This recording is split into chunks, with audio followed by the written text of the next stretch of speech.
Hello and welcome to the Whirly Bloke channel.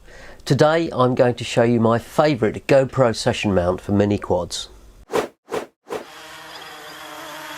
I was flying with some buddies last year and had to switch to my backup quad after I'd crashed, and I quickly strapped my Session onto my Vortex 250 Pro with the usual piece of foam and a Velcro strap. And I was about to learn a pretty expensive lesson. I hit some scraggle, crashed, and the Session fell off. I found the quad pretty quickly using the buzzer, but the Session was nowhere to be found. And I'm pretty sure it landed in some brambles and bushes, but after a few hours searching I just gave up, and it's probably still there. I decided then I needed a better way to mount the Session on my quad so this wouldn't happen again. I tried a few of the commercially available TPU mounts. They're all pretty good, but I wasn't completely happy with any of them for my purposes, so I decided to design my own, which now is of course my favourite. So let's take a look. The Session 405 is a pretty tough little camera. It doesn't need a thick mount like the GoPro Hero does, which is just pretty much a plastic case, but it does need a solid way of mounting it to the mini quad.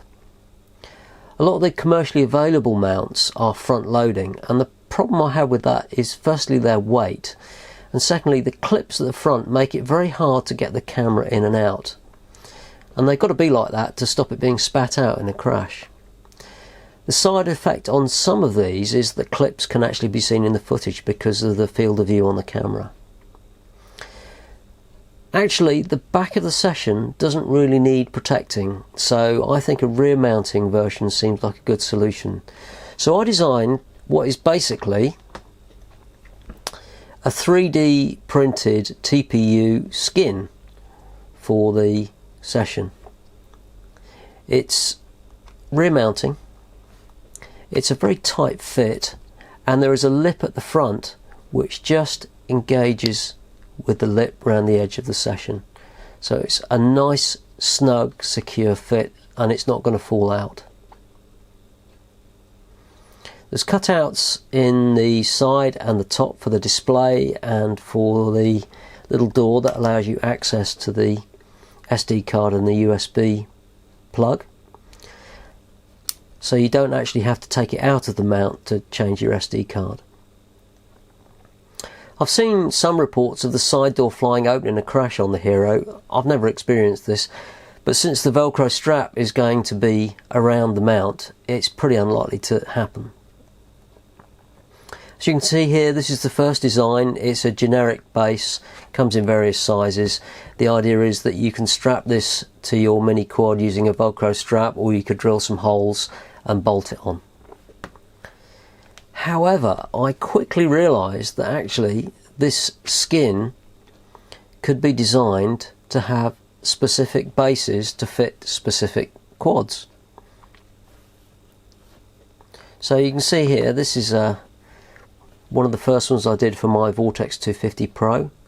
It's pretty much the same skin, clips in quite nicely. The bottom here again comes in a number of different angles. The idea is that this fits on the top plate of the Vortex and replaces that horrid carbon plate that Immersion RC supply as standard. You can bolt this on if you like, use a Velcro strap, some tie wraps, however you want to mount it. So this is the version designed to fit the Diatone GT2 Crusader, which is a very popular mini quad. I've got a couple of them. Again, you just slot the camera in. It's never going to come out of the front because of the way this is designed.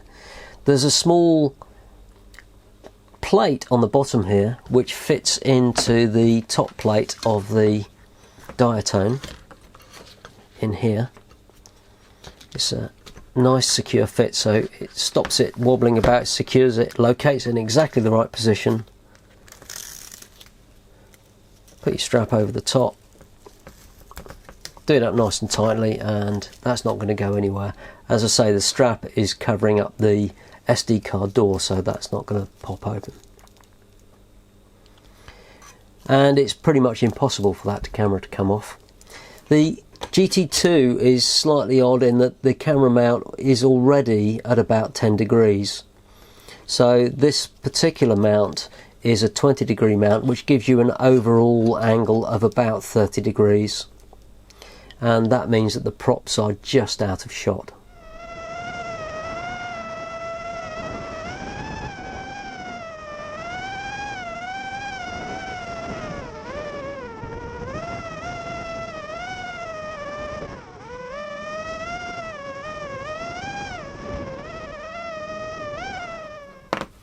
So here's another one that I've designed for the Armattan Chameleon.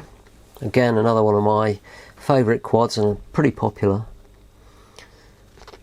That just slots in again, just pops in. I've got a Chameleon here. The Chameleon has its own angle adjusting bracket on the top there as part of its design, which is very clever. On the bottom here there is a small lug which fits into the frame. Just snaps in, so it's nice and secure, keeps it in the centre of the quad, and then you can put your strap on like that. Again, that's not going anywhere, and you just tighten these up to lock it in the position that you want. So how heavy is it? It varies depending on the version, but let's take this Armattan Chameleon one, put it on the scales. It's just under 14 grams, which is fine. These are all available in various colours and angles, and you can fit a GoPro Session 4 or 5 into this skin. It also fits the RunCam 3, but the cutouts are obviously in a different place.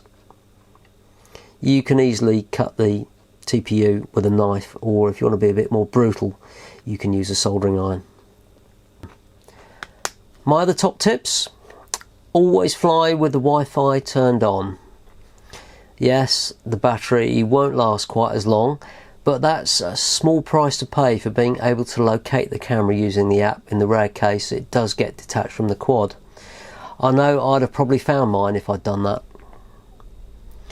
If you hit something and smash the front glass on the Session, you can replace them relatively cheaply.